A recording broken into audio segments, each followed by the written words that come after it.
here she is. Acoustasonic Telecaster case. The case is actually a really sturdy build. I'm surprised. Not that I thought it was not going to be. I mean, it is made right here in California, but ooh, it's got a neck brace, a lot like the mono cases, which I actually really like. Here's the inside of the case. You can see there's a little bit heavier plastic for the actual bridge on the. Ooh, and it looks like the neck braces actually are adhered with Velcro, so you can move them up and down according to your desired specification. I really like the wow, it's so light. Holy cow. Oh, I want to look at the case some more, but I also want to check this out here. Oh man.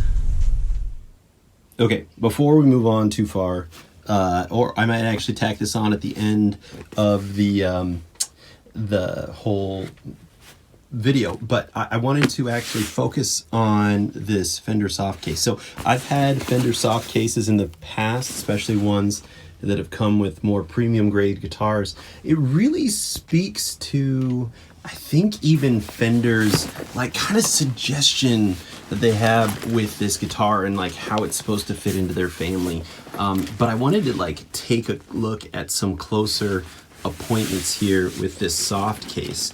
I think, you know, I was gonna buy a mono case for this guitar as far as traveling goes, but I may actually skip it. So here's the inside of the soft case. Here's the bottom towards the bout. You have, just like on the mono case, you have this sort of higher grade nylon cover. It's supposed to protect it against the bridge pins of the actual guitar itself. You have a little pin down here at the bottom in order to protect it. And I will actually say that this is way more sturdy on this case.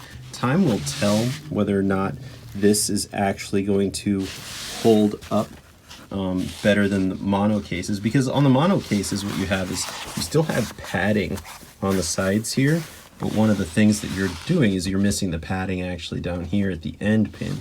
It is padded additionally on the outside, but you can see this one is as well with a little rubber stop. But one of the things is that, you know, it is supposed to protect the end pin on your actual guitar, but this feels really good. And you can see this is actually rubber here. So I'm thinking that this is actually going to be resting up against the guitar. It's going to be supporting the body itself. You can see some pretty serious treads here down at the bottom. You can see the actual eye holes for the strap. You can see on the side we actually have a place where you can slip in a little card with your information on it. Another thing that I wanted to take a look at here, so on the mono cases you have that actual bridge, or I suppose it's kind of a neck suspension system, but on this one you actually have the ability to see that these Velcro pieces can actually be moved up and down, and there are two for this actual guitar.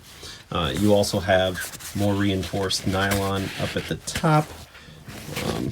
What else do we have here? A couple of pockets. You know, I'm not a fan of the shape of the pockets, if I'm not gonna lie, or even honestly the shape of the soft case, but you know, it is what it is. Ooh, we've got some case candy inside here, which you've probably seen in other unboxings. It's probably typical Fender fare, but able to come in here and see that. We've also got ooh, it does have a zipper on it. That's nice. So we've got an additional pocket here that has a zipper. You've also got, like I said, that larger one. I'm gonna actually slip this back in here for now. Another thing that you have is a nice padded reinforced handle, which is nice. The top of it feels like a faux leather. I think the idea is to protect against ripping. You know, we'll see. I wonder if Fender designed this themselves, or if they I mean, obviously they designed it themselves, but if they commissioned this and if there's another organization that is actually making or manufacturing these, it'll be interesting to see whether the seams hold or not. But you've actually got not a pocket. I'm anticipating that they're probably straps back here in the back, and yeah, they are. You can see that there's padding for your back so that the guitar is not actually resting on your back.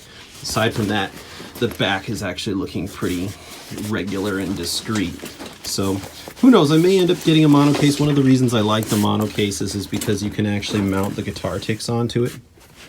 And I use that to be able to carry additional accessories and things like that. But aside from that, you know, this is a pretty slim profile case slash bag for the Fender Acoustasonic. I mean, they could have made it come with a hard case. They could have made it actually, you know, come with that. But I think that this is really Fender's effort to rethink this guitar, which, you know, is really telling of sort of even the direction that they're hoping it goes. I will say that most gigging musicians I come across, they're not using hard cases, they're using soft cases, and they're carrying lots of accessories. Saves trips. Soft cases have come a long way in their construction. They're more than just glorified bags for you to carry your guitars around in. So yeah, this is the Fender case. They've got a really nice monogrammed logo here. You know, the Fender logo on the actual zippers, which is a really nice touch. So I would expect this for $2,000, especially when the guitar itself isn't quite as expensive as I would, or rather, this is a no frills guitar, you know. So like I said, we're going to take a closer look here in just a moment, or we've already taken a look. Either way,